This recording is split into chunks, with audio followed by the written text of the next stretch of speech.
Hey, I'm Matt. And I'm Dustin. We're local Historia. Today we're exploring hidden Happy Valley and looking at the historic Old Mud Church.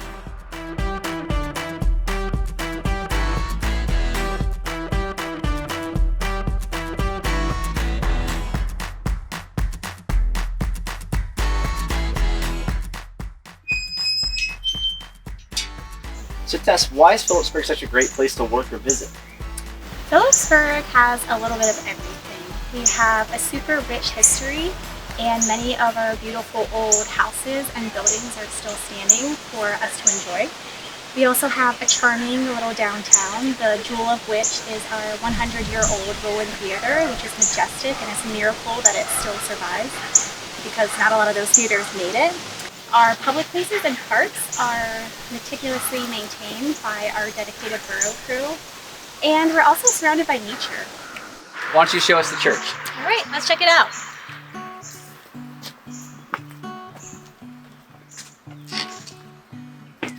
So why is the Mud Church a great place to start for understanding Philipsburg's history?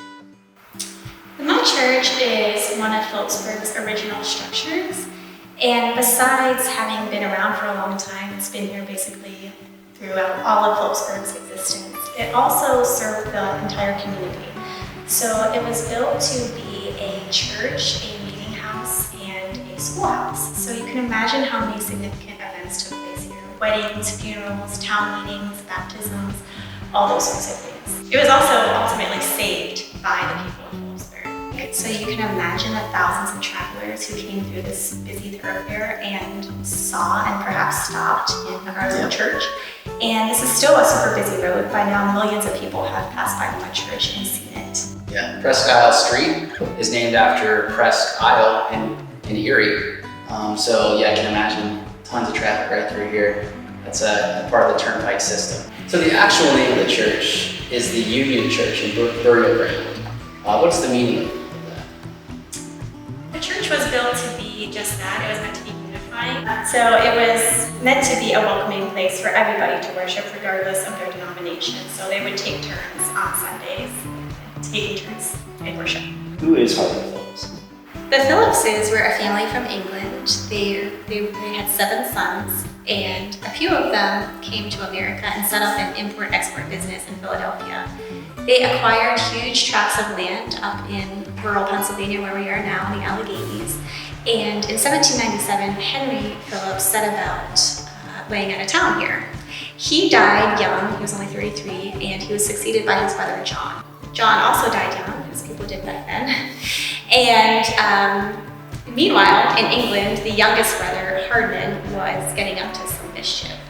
And he spent 35 years here building up Philipsburg, establishing businesses here. He built a house here, and he continued the name of Philipsburg, really threw himself into the work that he was doing. And the screw factory, that was one of the first in Pennsylvania, in the country for that matter, but it did burn down. They did manage to see the bell from it, and that is the bell that we have to this day that still rings, and it was salvaged and put here. So I'd love to hear the bell. Can you show us? Definitely, let's go.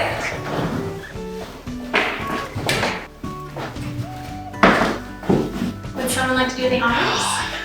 All right. Yeah. There's a hole. I got it.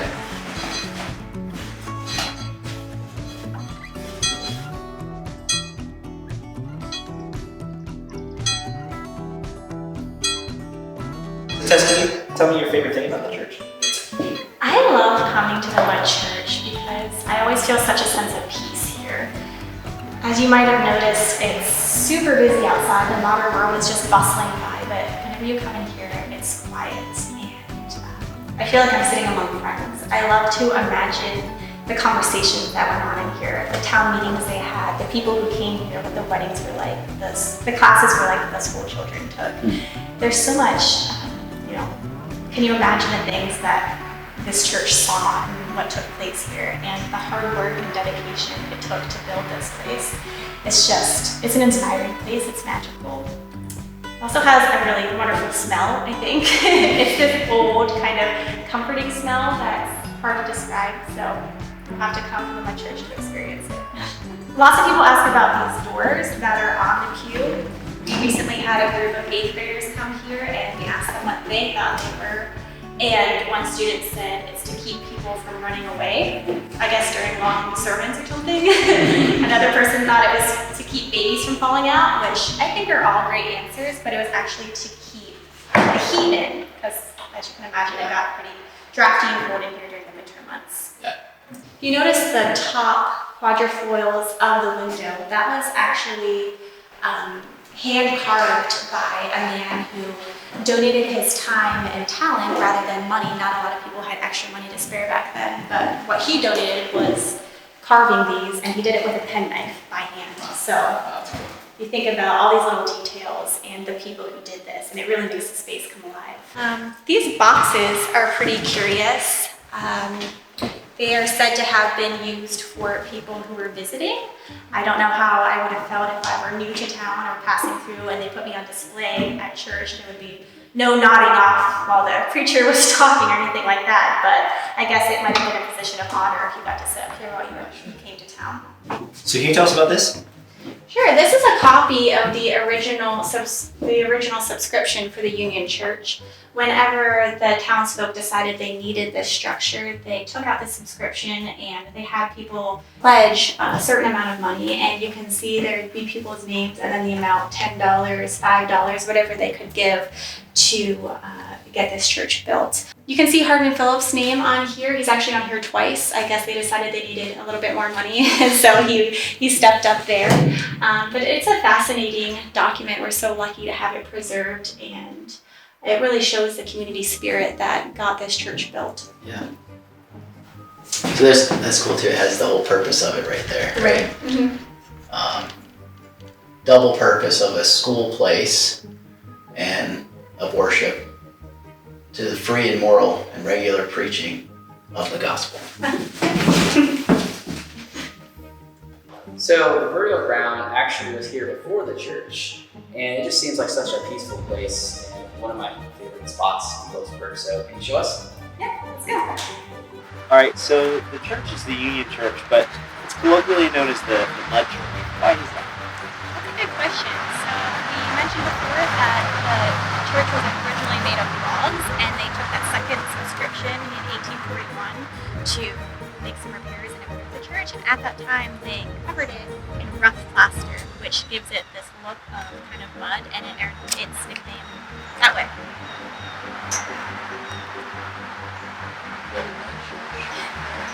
So whenever the town was laid out, the surveyor, Charles Tresilny, actually failed to include a burial ground. So whenever George and Rosalie's infant daughter Sally died around 1803 or 1804, they're one of the original 12 settlers, they buried her here in this lot. Eventually, Hardman Phillips realized, obviously, there was a need for a community burial ground, so he traded the Schultzes this lot for a lot that he gave them on closer to the outskirts of town, and this became the community burial ground. So you said some of the earliest graves were in the shade of the Founder's Oak. Can you tell us about the Founder's Oak? Yes, the Founder's Oak is this majestic tree we have here. We love this tree. We've had tests done on it to figure out the age, and it appears to be around 400 years old. I like to think of it as keeping watch over the Mud Church and all of these people. We talked about what the Mud Church has seen in its 200-year life. Imagine what this tree has seen in 400 years. It was here, whenever the Pilgrims first came to America. So it is a beautiful tree. We do our best to take care of it so that it will be around for another 400 years. A group of concerned citizens actually went door to door to every house in Philipsburg and asked for a single dollar. They ended up raising beyond what their goal was, and they were able to preserve and save this church that we're standing in front of and celebrating today. So this year we're actually celebrating the Mud Church's 200th birthday. We're also going to have a little party for the Founder's Oak. We're not sure what its birthday is, but it deserves a party. It's a sacred space that deserves to be preserved. Thanks so much, Tess, for all your efforts in preserving local history and for this experience today at really the heart and soul of Philipsburg's history. So thanks again. Of course, it was my pleasure. Thank you for coming. Thank you for all of your great questions, for learning today, for spreading the word about our beautiful Mud Church. And I will see you all at our 200th celebration this fall. Sounds good. Take care. Thank you.